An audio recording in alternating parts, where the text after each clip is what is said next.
Now let's get into the main event, a trios match.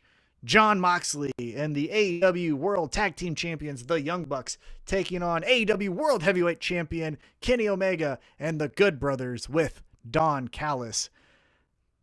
This was okay. Right? Yeah, I mean, it was okay.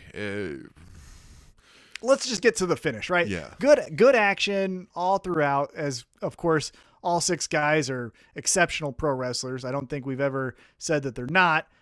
We just may not like two of their characters, and we'll get to that in a second. The finish, though, was Matt Jackson couldn't do the knee thing to the face of Kenny Omega, the BTE trigger, I think they call it. I don't know, whatever. No fact checks here. But he can't do it. And so Jon Moxley's like, you fucking puss.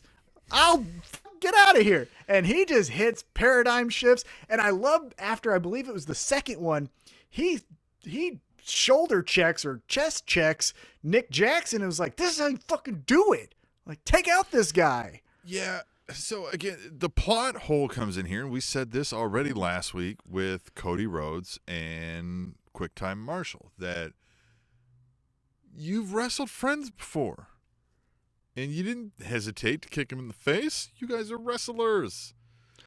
Like, even in this promotion last year at Revolution, when it was Kenny Omega and Hangman Adam Page taking on the Young Bucks did this move to him. And Cody just did this. So, like, guys, we've got to spread this out. Mm-hmm. And again, I, the American TNT watcher, know you guys have a history. Know there was a thing called the Bullet Club. Know there was like a Japan time where you guys were stars. But that's kind of it. I don't know what the story was. I didn't follow it. So you...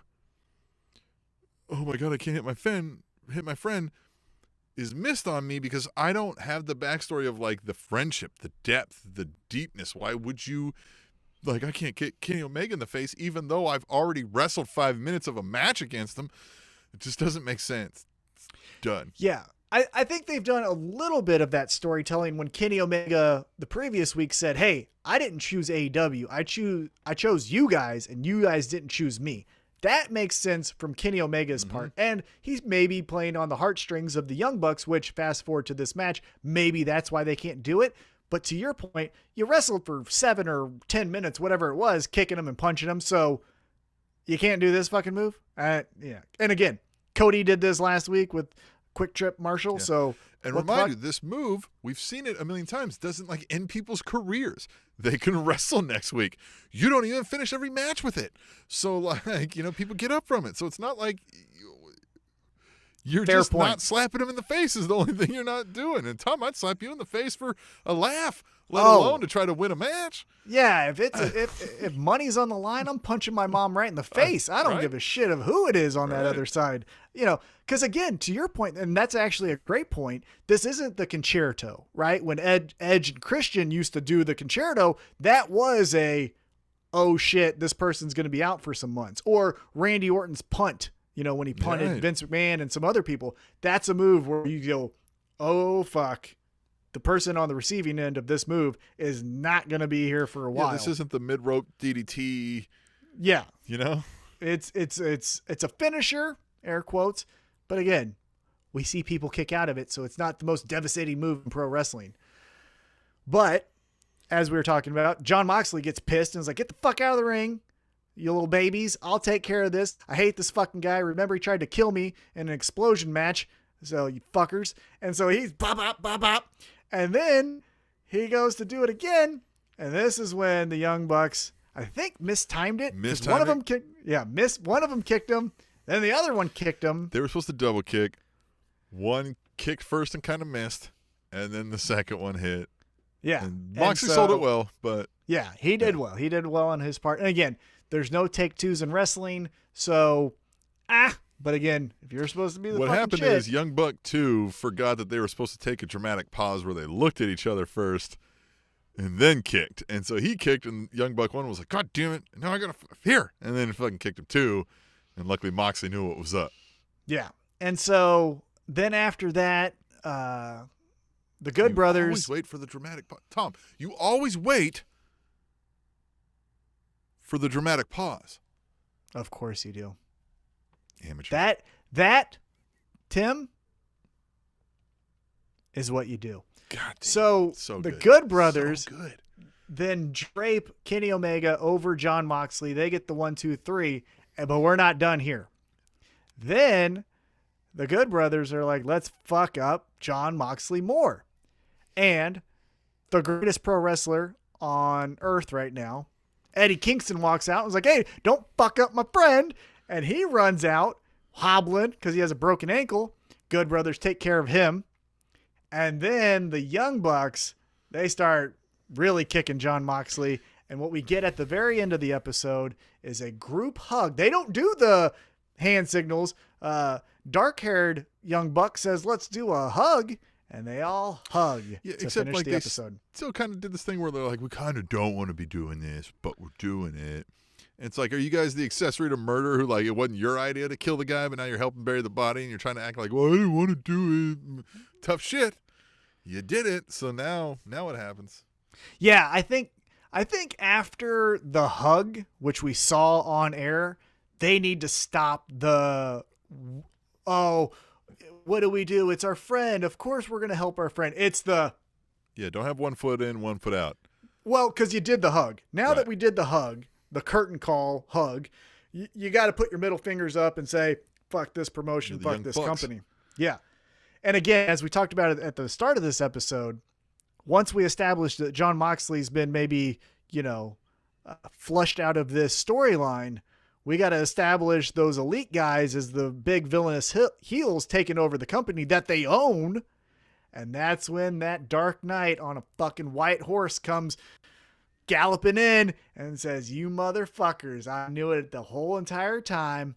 I'm beating someone's ass. And then you get Hangman Adam Page and he decimates the entire elite. Start with the Good Brothers, get them, kick them out of the company, have them tucking their tail behind their legs and sending them back to Impact. Then the Young Bucks, guess what? I got my friend Eddie Kingston. We're going to fuck you guys up. Boom. Now you guys are out. And then Kenny Omega, you dirty bastard. I'm going to stick my 5 fingers upside your face. Oh, I can't wait. Buckshot Lariat coming for that ass. Oh, can you picture the mayhem? I think we talked about this earlier when we were just talking about what we're going to do tonight. I just have this picture in my head that I'm just so excited for. Whatever the pay-per-view is, Double or Nothing, whatever, the Revolution, whatever the pay-per-view is that we're going to do this. Sin. You have, yeah, sure, Sin. Yeah, let's do 2000 Sin.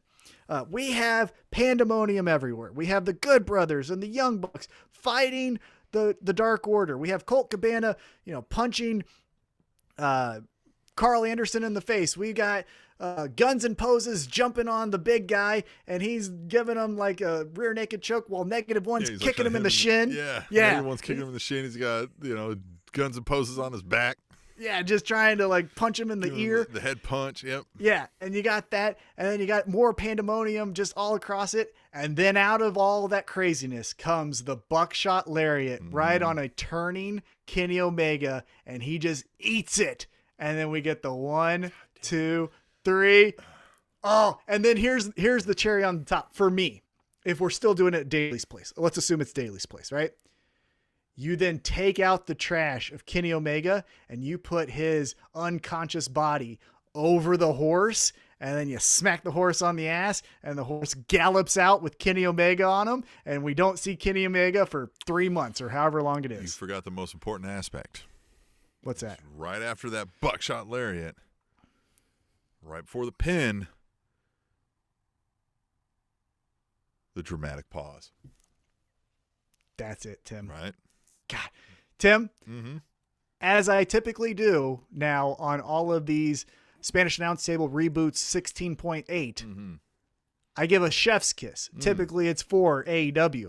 However, Tim, this week's chef's kiss is for me. for you. The dramatic pause. I feel so honored. I do. So that was AEW Dynamite. What did you think? Kind of a high level view recapping the episode. They were going up against Stand and Deliver Night 1. So how do you think they did? really good. I thought they did really good given that they're in this transition period of like, we got to tell some new stories, and they're starting those without beating us over the head with it. We've got some existing stories that are heating up, be it like the Inner Circle and the Pinnacle. I'm excited. I thought this was an A show. I thought it was really done well. Also giving consideration to WrestleMania week, where you don't want to say, here's our best shot, when you have some of the WWE diehards that said, like, I love AEW, but it's Stand and Deliver night one, so my eyes are going to be glued there for this week. And so AEW, hopefully knowing that, says, okay, well, then we're not just going to push all of our chips in and say, this is who we are. Let's hold some things back. And when this WrestleMania week dies down, then we'll revamp, some Cody comes back and beats up Quick Trip Marshall, or whatever those moments are when more people are going to be viewing us because WrestleMania week is over. Mm-hmm. Yeah. Well, I guess we can just move on then, huh? Yeah.